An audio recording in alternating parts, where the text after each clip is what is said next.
seriously, what the hell is Donald Trump doing right now as the American people are facing a cost of living crisis that's actually crushing people's lives, as we've learned that in 2025, essentially no jobs were created.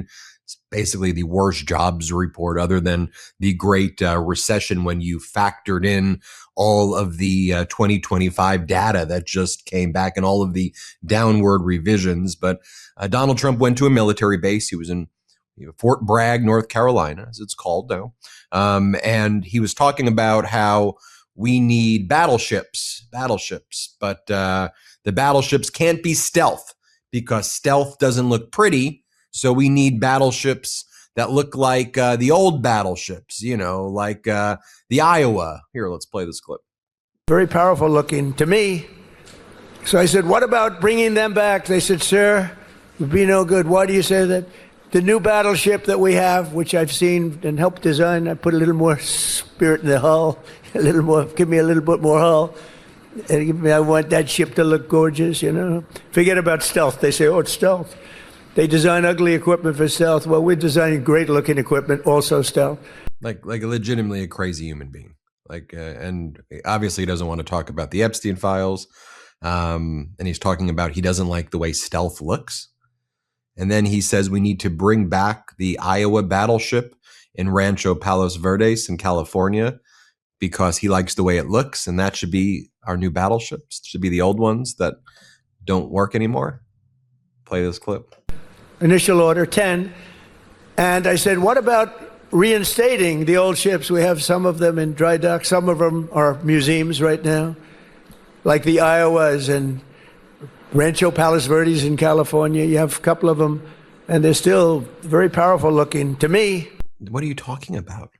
I mean, what in the hell is he even talking about? Then he goes on to talk about how 401ks are doing very good. And doesn't everybody here in the military feel like your 401ks are incredible? Here, play this clip. Your 401ks are doing very well. I don't have to ask you. Is anybody doing poorly with their 401k? And then he goes and asks him after saying, I don't have to ask you. Then he attacks the former governor of North Carolina in North Carolina at a military base and says that he basically aided and abetted the murder of a woman getting her throat slit. Here, play this clip. But we want to keep this area safe, and we can't do that without the leaders, and your ex-governor is not one of them. It would be a disaster if he got in. And one of the things that I just mentioned and you saw the monster that killed an innocent young Ukrainian girl a couple of months ago, slitting her throat from behind. And this was the man, the governor, that allowed this man to get out and to do that. We don't do that. We don't do that. Everybody knew he was trouble. Many, many crimes. One of the worst pasts I've ever seen. And she sat down. She had her throat slit. That's what he's saying at the military base. It was obviously a horrific murder. It's not the governor, former governor's fault. I mean, it's just horrible what Trump said there.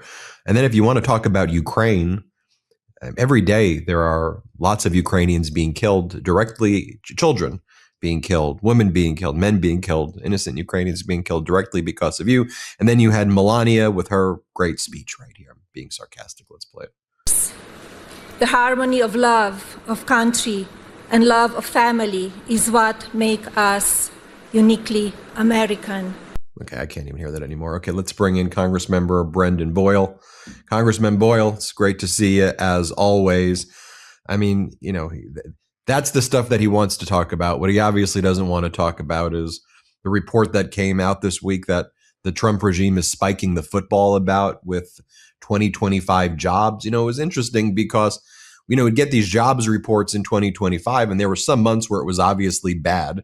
There were some months where those numbers were higher than I think we thought they actually were based on what we saw actually happening. And now you have these downward revisions that actually reflect that 2025 was one of the worst years in jobs in general. Talk to us about what Trump doesn't want to talk about today, which is jobs and manufacturing and issues like that. It is now a certified fact that Donald Trump's first year back in office was the worst job creation since the Great Recession, since 2009. The reality is that this is an economy in which we are not creating jobs. And it is specifically because of Donald Trump's policies. Just look at one sector in the economy, manufacturing. For all of the criticism Joe Biden got on inflation or other things, one of the really great spots of the economy the last few years was overall job creation, number one, and then specifically manufacturing job creation, which was the best in decades. Guess what? Once Trump's tariffs took effect on Liberation Day and the days following, you saw manufacturing jobs crater. So we now have a tremendous amount of manufacturing job losses, and they are specifically because of Trump's policies, not because of any sort of natural disaster or natural downswing in the economic cycle. What do you say when Trump, though, you heard Pam Bondi use it disgustingly during the Epstein hearing, and say, well, the stock market is over 50,000 now. Or, what do you say, though, when Donald Trump says, though, but look, the market is up, although, there are the fluctuations in the market right now and how there are days where it drops dramatically and companies, lose 7.5%, 10% of the value. And it's really erratic. And you actually don't see these types of swings also other than time periods that are very recessionary. But what's the response to that? And how is it happening where I guess it's these handful of AI companies and tech companies propping up the market when you're seeing a lot of kind of companies that make things struggling? Well, first, just to clarify, Pam Bondi didn't say the market was at 50,000. She screamed it at the top of her lungs in a theatrical performance, which really only had an audience of one, and that was pleasing her employer, Donald Trump, and otherwise making a complete joke of congressional oversight in the process. But I'll take her point that the stock market right now, the Dow is at 50,000. Well, you know what? Under Joe Biden, the market was through the roof. S&P, NASDAQ, Dow, all were at record highs. Guess what? That really didn't result, unfortunately, in a majority of Americans feeling it in their day-to-day budgets and in their monthly budgets. The reality that neither Pam Bondi nor Donald Trump want to point to is that costs today are higher than they were the day Donald Trump took office 13 months ago. And let's not forget, he won my state of Pennsylvania by just over 1 percentage point, an incredibly close race. He won nationwide by just over 1 percentage point. He won more than any other issue, as both sides acknowledge, because of inflation and the cost of goods being too high. He promised time and again that on day one, he would lower prices. He's failed to lower prices. He hasn't even tried. And in fact, prices are higher today than at any point. And they're specifically because of Trump's tariff taxes. It's interesting because when you get these CPI reports like the one that came out on Friday, and you'll hear economists saying, well, it looks like, inflation did not go up, or it's cooling, or whatever the words they use on Friday. What I wanted to do is, take a look at the actual data and see where is it supposedly cooling and where isn't it. What I just found notable, because the CPI is a bucket of all of the different, kind of inputs, whether it's, goods that you purchase outside, grocery prices, home energy prices, and then it also includes gas prices and oil prices, for basically for your vehicle.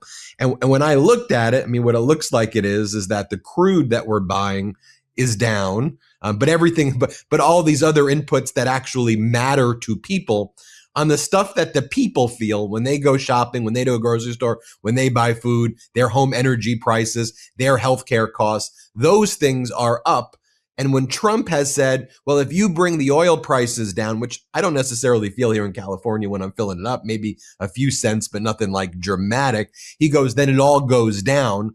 What I'm trying to interpret, if what he really means is the way to game the CPI report is focus on these certain inputs that don't really are felt, and then you can claim a better number. I'm not trying to go down some conspiratorial rabbit hole here, but I know people aren't feeling like inflation is cooling when you hear on Friday, oh, we got a good CPI report. And I'm like, what world are we living in? Yeah, and something to back up what you just said, consumer sentiment, which is measured monthly, consumer sentiment is worse today than at any point in the Great Recession. So that's just evidence of what you're talking about. And the CPI report that just came out, I find it somewhat hysterical, the Trump White House reaction. Basically, it was expected that that report would be really bad. It was only fairly bad, and that's what they're celebrating.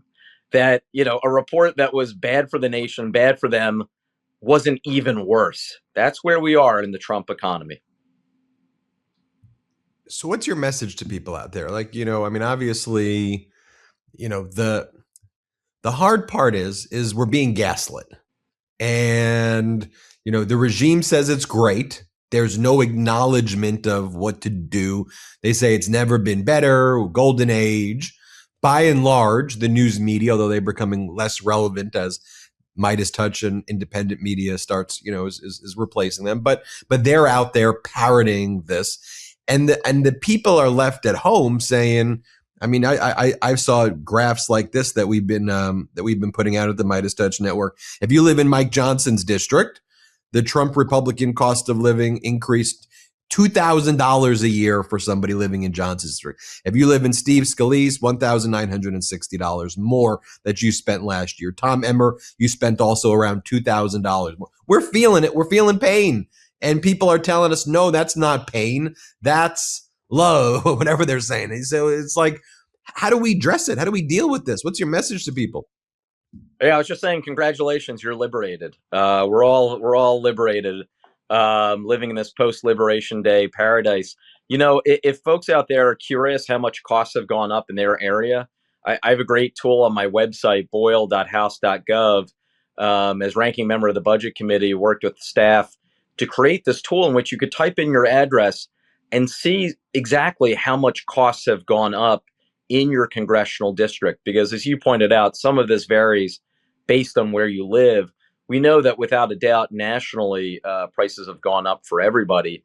But this tool will be able to allow you to localize it to exactly where you are. One other point I want to make, besides pointing that tool out so people can see the facts for themselves, let's not forget, it's about to get worse in 2026. As bad as it is now, it is going to get worse. Why?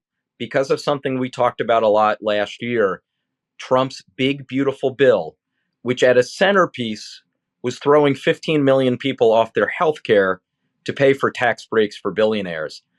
Most of those 15 million people haven't lost their health care yet because those cuts are scheduled to take place later this year. So on top of the cost of groceries going up, on top of the cost of utility bills going up, oh, by the way, the cost of your health care is going through the roof.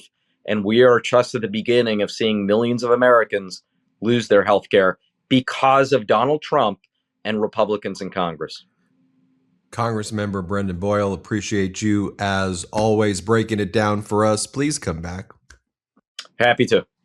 Everybody hit subscribe. Let's get to 6 million subscribers.